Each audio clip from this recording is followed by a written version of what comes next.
You're watching the Eternal Tournament Series.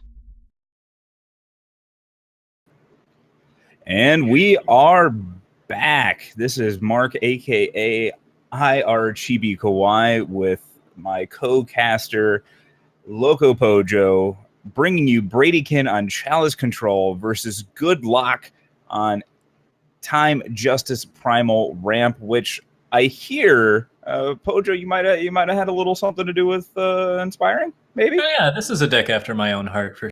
There's a Mystic Ascendance in here. It's a much more straightforward list, trying to just get straight up to 8 of the Huru while using Mystic Ascendant and Iron Thorn to value out the game, in addition to Great Parliament. But the basic idea here is pretty sound. You just run up as many power totals as possible, and then you use them to cast 8 of the Huru and win the game. So if he can manage that, Gudlock should have a really good time with this matchup. But he is up against a Chalice deck, and I'm not sure specifically what answers he has to the Chalice sort of infinite engine. So it's going to really depend on whether or not he can hit that 8 of the Huru and get there and cast it without Island's Choice knocking him down. So, So, Rob, gut check. Who do you think? As our players are getting going? Yeah. Normally in this matchup, I favor the TJ ramp. I do think there are like a lot less answers to Chalice than you would expect in this type of deck, so it's quite possible that the ramp deck can take it away. I can see that Bradykin actually has a Chalice in his opener, so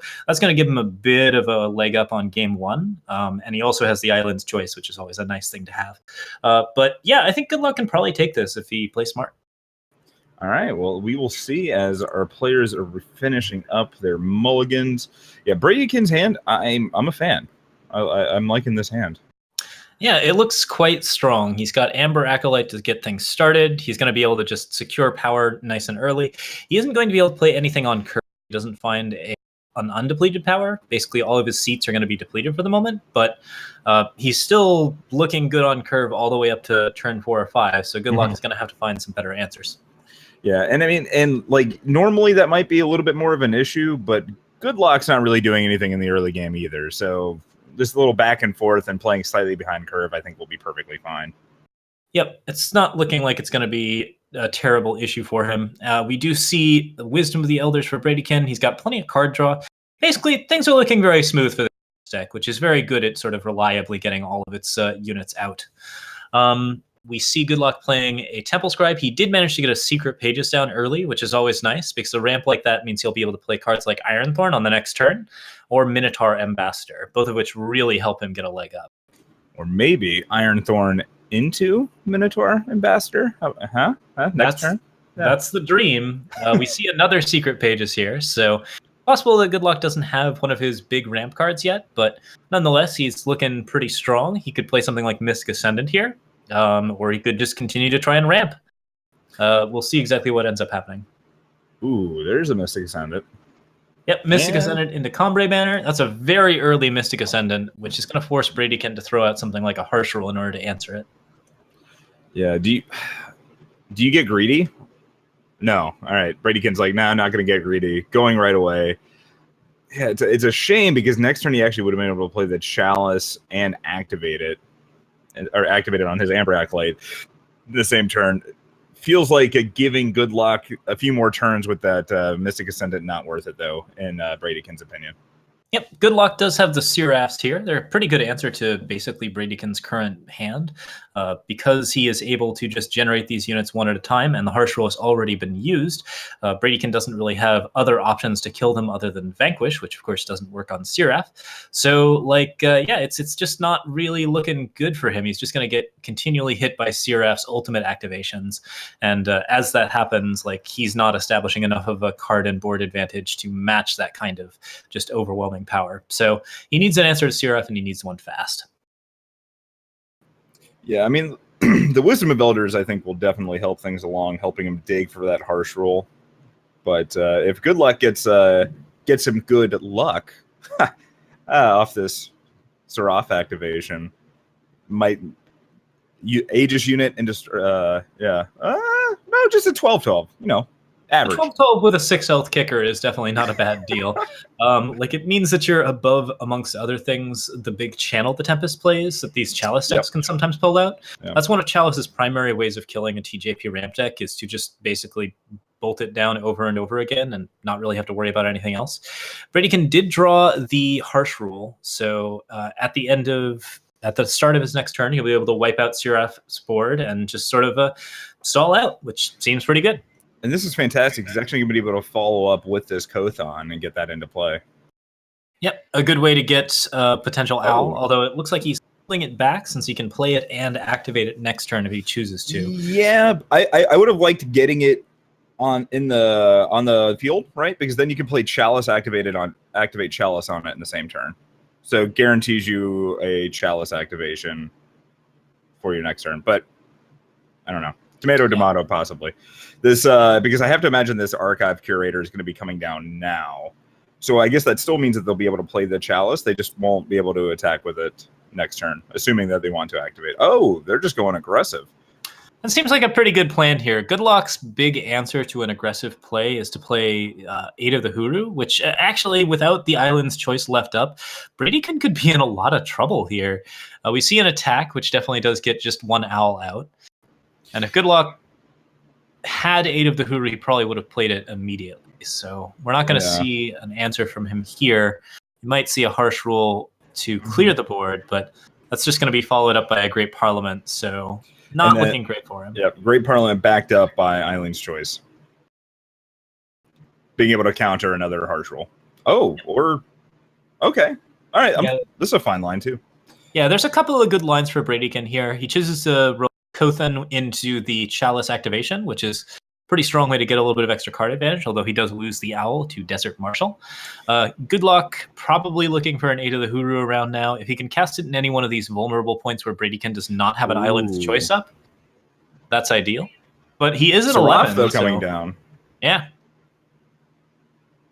Oh, and whatever, if something got Aegis, that's pretty big. Yeah, it's a pretty big deal. Desert Marshal will silence the Aegis or silence the Seraph, most likely the Seraph. I'm guessing that Gudlock did not have a unit to trigger with Tranquil Scholar here, but it's quite possible that he got another Aegis unit, and that would be just a huge advantage at that point. All right, here's the defining moment. Does he cast the 8 of the Huru in his hand? Because it sure seems like he's got one. Yep, okay. There we go. Yeah, Island's Choice is ready for it, so that might turn the game back in Bradykin's favor. Just playing into that Island's is a really bad idea, and now that we see Temple Scribe into Kothan, I don't know. At this point in the game, he didn't really have an option to just hold on to it. It was very unlikely that Bradykin was ever going to run out of power again, but, it's just a tough one to tempt fate with. So Gudlock needs to draw another aid, basically the idea. Why do you think Bradykin didn't play the Kothon last turn? If nothing else, you can make the argument playing around Harsh Rule, but if he does play Harsh Rule, you still have that's 100% fine because you still have Great Parliament and you still have the Island's Favor in hand. I guess I feel like that was some potentially missed damage. Yep. Yeah, I think that there's definitely some possibility of that, but overall just playing for card value is most important in this situation. Both players are going to be trying to play extreme value cards.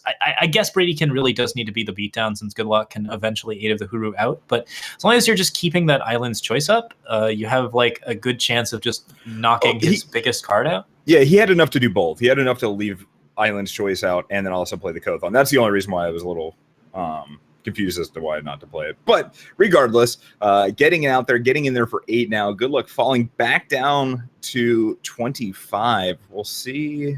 It's looking more and more difficult for Gudlock to be able to, get that good lock on the game. Man. Yeah. Bradykin had most of the right answers for this deck in his opening hand, which is not a thing that you pre-sideboards. With the Parliament for another 12 here, Gudlock's going to be forced into a position where he can't really Parliament himself. He's just kind of in a rut, and without a Harsh Rule, he's really not looking great here. It's don't you? I feel like you still swing with the Temple Scribe. Maybe not. The Temple Scribe certainly has a little bit of Gudlock taking himself down to 5. They'd be at 1. Because if they decided to block the 3/3, that would have been 4 more points of damage for it to get through. So I guess that's not a huge difference. But yeah, we see Bradykin playing out basically everything in his hand. Gudlock can top deck a Harsh Rule or an Aid and be in slightly better position, but of course with Island's Choice just up, like, that's not going to happen. A really amazing CRF hit probably still won't do it. We see Flight Lieutenant, which is cheaty-faced, but not really going to help him out. All of his units have flying, though. Yeah, it's good. He can get that extra 2 points of damage across if so blocking it. So, yeah, bit of a rough round for Gudlock there. He does have a reasonable matchup against this set, but you got to be able to dodge the Island's Choice. And if you can't manage that, then you just don't get the card advantage you need to win in the late game. So, few too many good answers, and like I think there's just not enough stuff in Gudlock's deck that specifically answers the Chalice. Oh, as we move to the board, it gets a little bit better. I'm eyeing those backlashes on Gudlock's side. I think those are going to be relatively important. Are the protects any good here? The protects are not unreasonable. They're they not help bad. you channel, and they also allow you to keep your Iron Thorns alive and Mystic Ascendants. If your Mystic Ascendants live for even more than one turn, then that's a really big deal. You don't even really need to attack with them here. You can just basically ignore Island's Choice for as long as possible, and then attack in with Mystic Ascendant on a turn where you want to see an Island's Choice so that you can cast your Aid of the Huru. So, like, yeah, Protect on Mystic Ascendant gives you another threat, and at the moment, Gudlock just did not have a good threat there. Aid of the Huru was just not threatening enough due to the fact that the deck that he's running up against has too many of those Island's Choices just straight up early on. So yeah, getting Backlash to answer Island's Choice and getting Protect are both really, really good choices here. Now coming in for Bradykin, what are you thinking? For Bradykin, he has a couple of different options. Let's look at this sideboard here. He has one extra channel, which certainly helps him out in the like overall matchup, although it does leave him a little bit less likely to be able to cast one of his 4 Islands choices. Lumen Defender can be reasonable, but I don't think it's particularly good here. Great Parliament allows him to continue to sort of pressure out his opponent and push on those harsh rolls. I think mostly what he goes for here is Parliament and Backlash, and having 7 different counter spells for the Aid of the Hurus is just, it's pretty backbreaking. He can prevent the harsh rolls. He can basically just build the board as much as he wants, and then he can just make sure that he never ever gets hit by Aid of the Huru. Yeah, not. Yeah. So I'm thinking post board Bradykin's probably even just better positioned. Yeah. It's really unfortunate. Like there's just not like Gudlock's board is actually missing a few cards, and it also has stuff like Valkyrie Enforcer in it, like Vanquish, cards that don't really particularly match up very well against Chalice control. Yeah. If there isn't anything in the main or the side, then Gudlock's going to have a harder time recovering.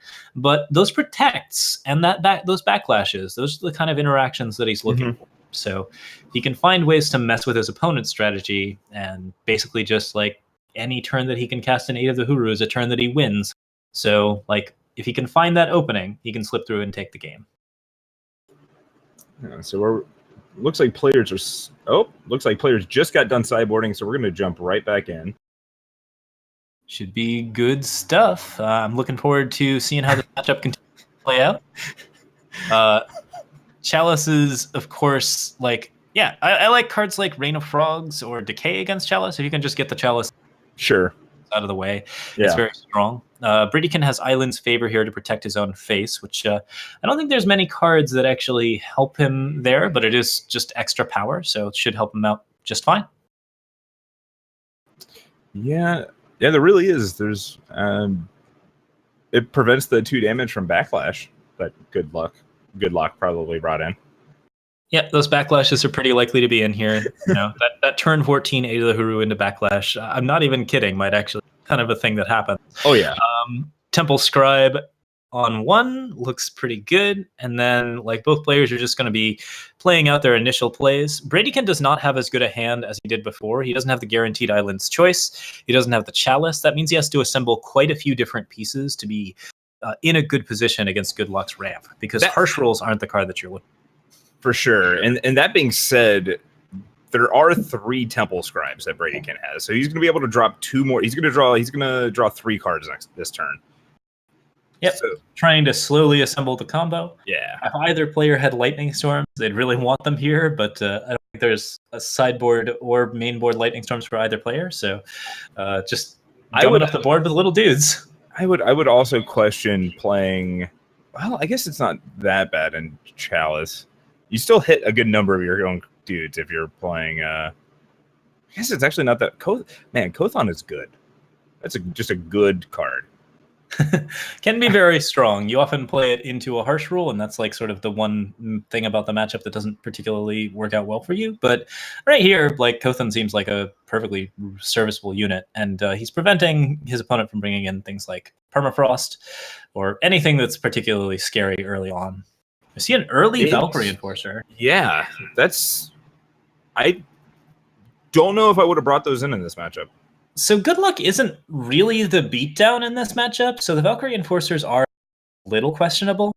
It's possible that he's trying to be the beatdown, and like if he doesn't think that he can win against Bradykin's like end game, if he doesn't think that the 8 of the Hooroo's are going to be enough with the island's choices and the backlashes on the side, he might be trying to push for like a more aggressive stance. I don't know if that's a winning stance, but it's something different to try. So we'll see how it works. Maybe you bring in the Permafrost at that point to maybe shoot Bradykin out of a Chalice activation or two, since they have to be exhausted as part of the Chalice activation cost. Yeah. Yeah, there's another. All right. He's got 2 of them. He can silence those Kothons whenever he wants, but like Bradykin's just holding on to the Kothons to cast whenever he needs to. Yeah. So like Channel the Tempest here is something. At this point, Gudlock's sort of actually making it work. Like, he's got 2 3/3s in the air. He's going to force Desert Marshals out, and once that happens, like that's going to be a lot harder for Bradykin to deal with.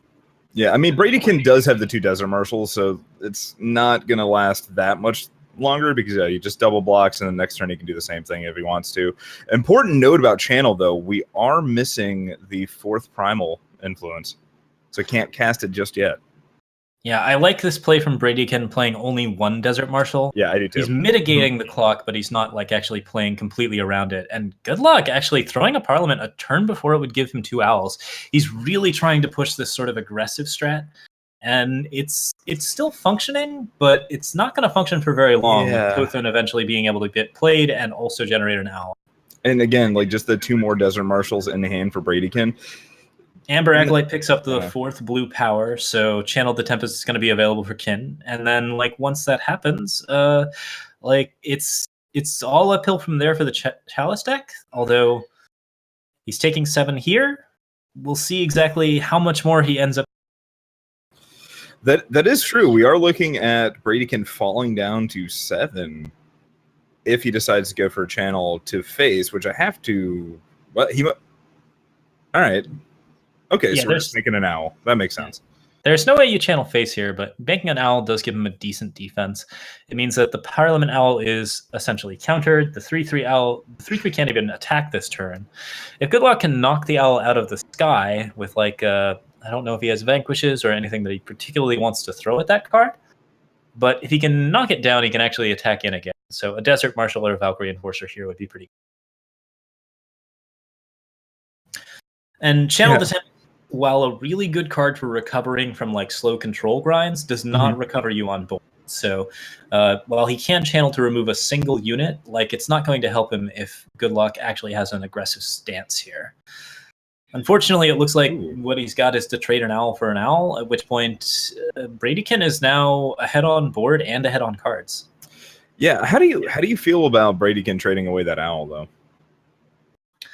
Well, I mean, it looks great now that Chalice was right there, but I feel like I could have taken. I feel like I could have taken the 4. I think it's correct here. Like when your opponent is sort of trying to be the aggressor, there's no reason that you should like sort of let him do that. So like with Kothon sort of just being the kind of stall on the board that he's looking for, he can always just channel flyers whenever he needs to. So he's just holding his life total steady at 14. And he's got the Chalice established, so now he's going to start winning on both board and on hand size. Another Kothon coming off the top. That's all 4 Kothons this game. Yeah, I think it's definitely a pretty big deal for Gudlock, who might actually have to harsh roll this board and then just down yet another Kothon. That's not looking great for him. No, not at all. And apparently no harsh roll, as we see the Seraph coming out. Yeah, Seraph without the ability to activate Mm-hmm. A bit of a bummer. Bradykin can channel this, and then he's just still looking really, really strong. We see a 4-3 there, and yeah, I don't think there's a lot of good opportunities for Gudlock at this point. He never got any of the ramps that he needed to get to 8 through. Bradykin never found Island's Choice, but he never needed to because Gudlock just hasn't been ramping. There's been no Mystic Ascendance. An Island's Choice coming out this early means an answer to channel, unless he has a second Island's Choice or Backlash in his hand, which honestly could be quite possible. Okay. Bradykin's playing around it.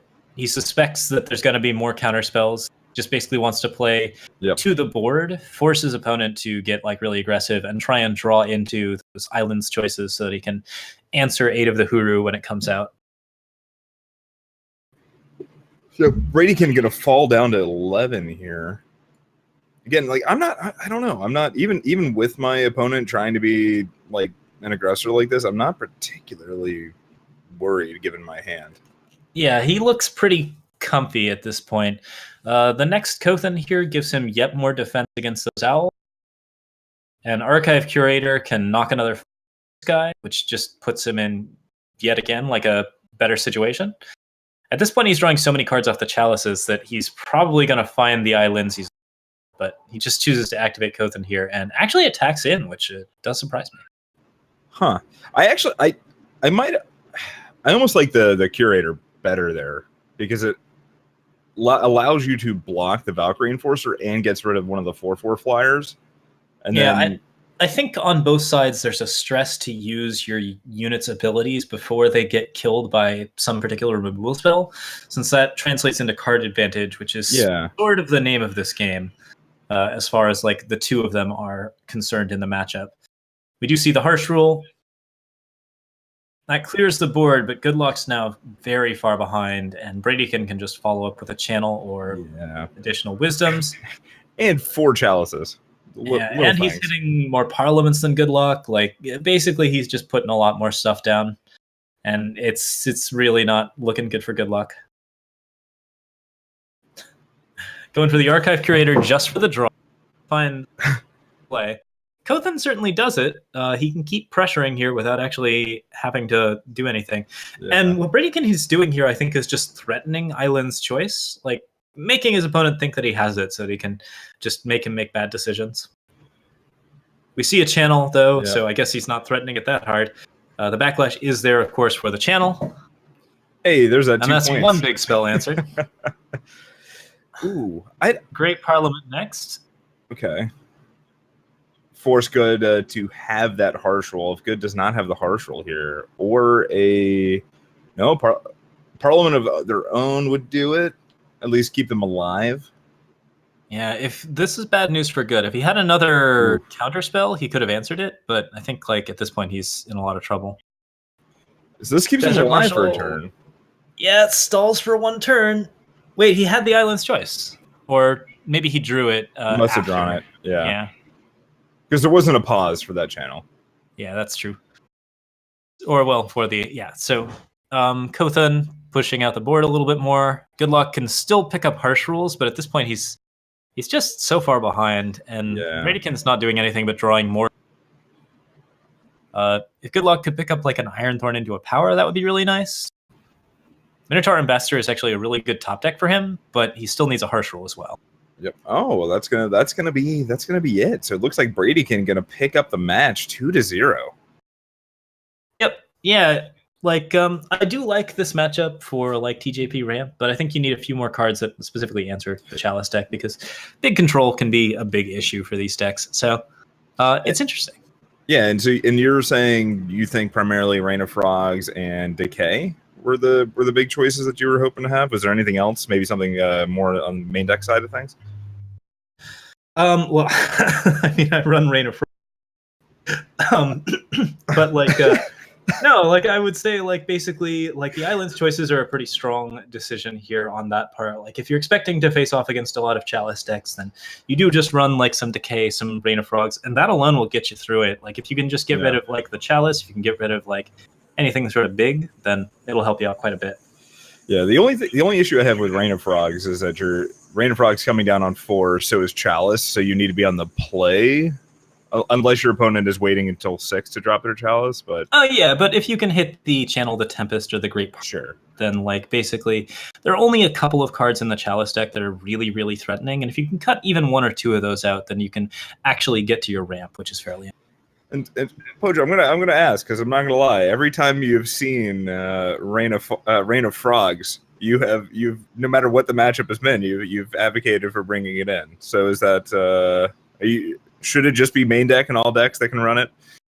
It's certainly good right now in the meta would be my suspicion, just because like what we've seen thus far has been all slow control decks and slow like ramp decks. That's fair. The two things that I really like Rain of Frogs against are like Chalice and sort of the mid-range decks that run Heart of the Vault. I think that's been primarily where we've seen it. But like if you're trying to answer 8 drops or like drops that draw you 3 or more cards, like if there's just one particular card that really ties the deck together and you can get that out of your opponent's deck, then that's very solid in the control versus control. So yeah, I love Rain of Frogs for a lot of things. I think it's very, very useful in those situations. It's no good against aggro, which is why people generally don't run it main board, but we haven't seen any aggro, so yeah.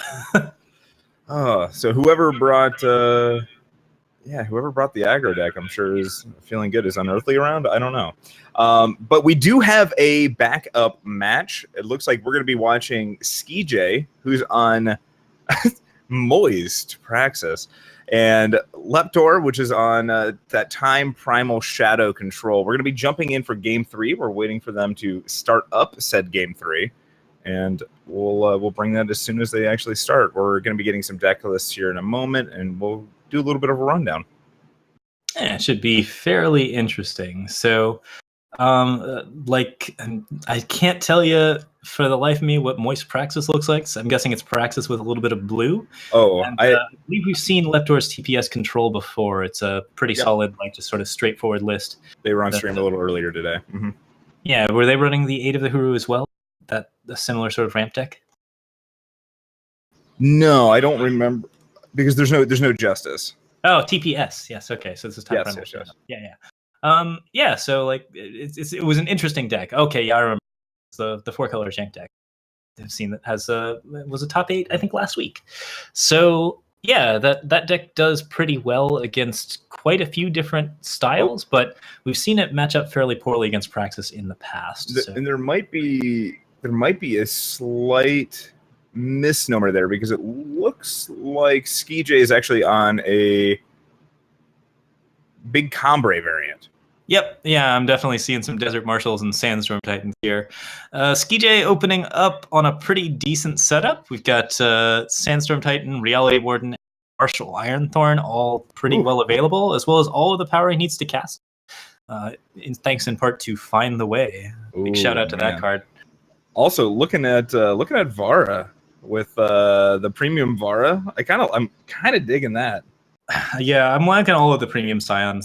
They're really good effects. They do some cool stuff to the board. It looks really nice. So yeah, good to see. I'm looking forward to getting that one myself. I think I'm a couple of levels behind on Shadow. All right, so we're going to see a Vara's favor just going straight to the face from Leptar.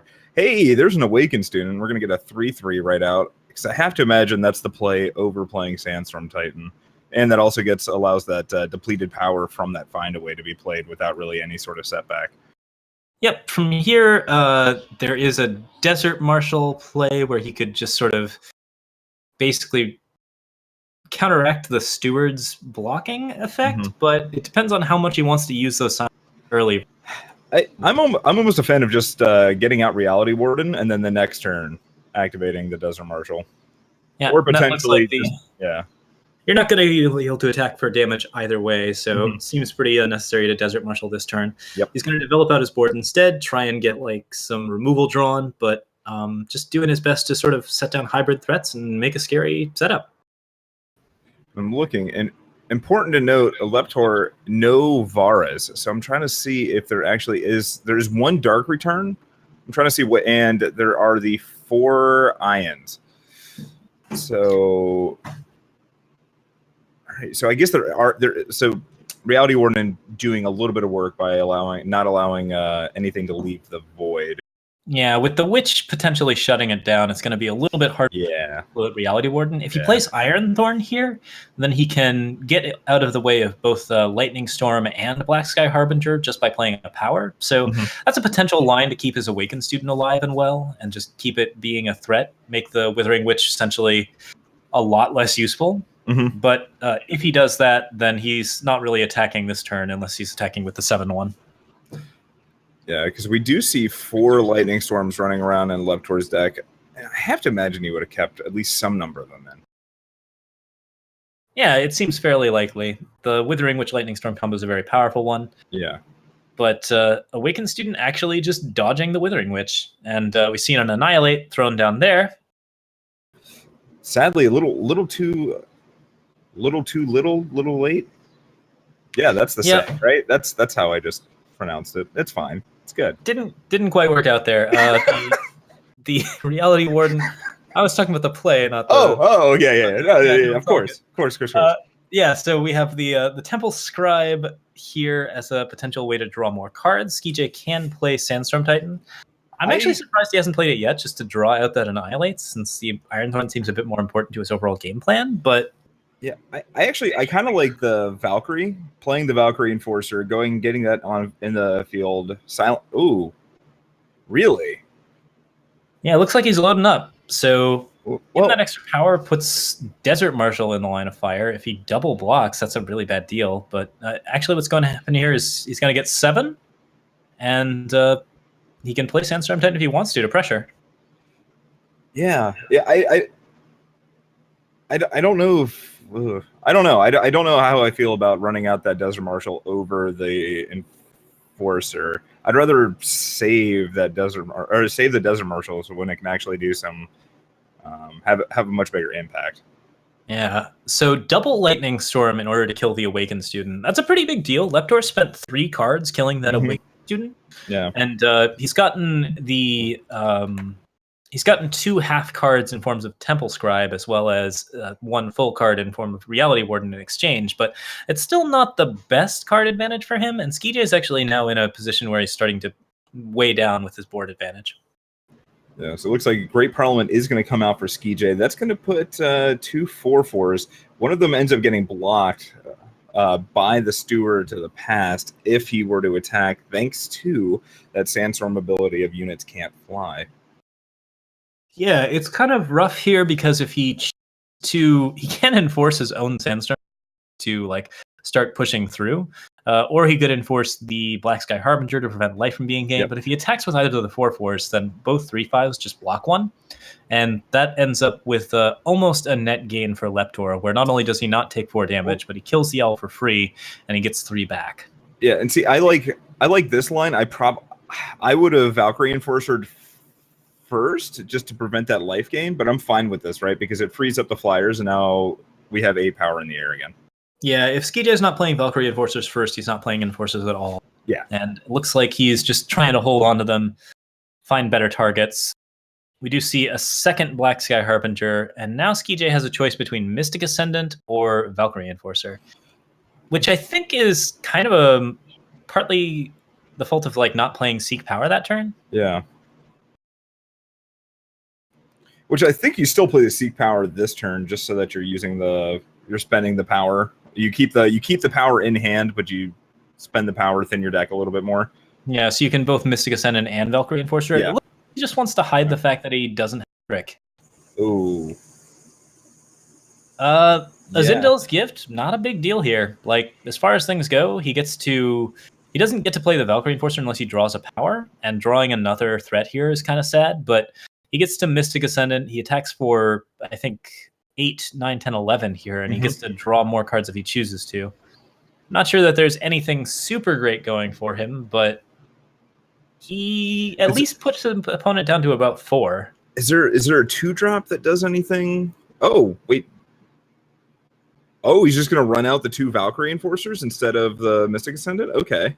Yeah, got to roll as many flyers as possible, since he expects it's either Harsh Rule or Bust. Or, well, Leptor doesn't have Harsh Rule, but a Withering Witch Black Sky Harbinger combo of some kind.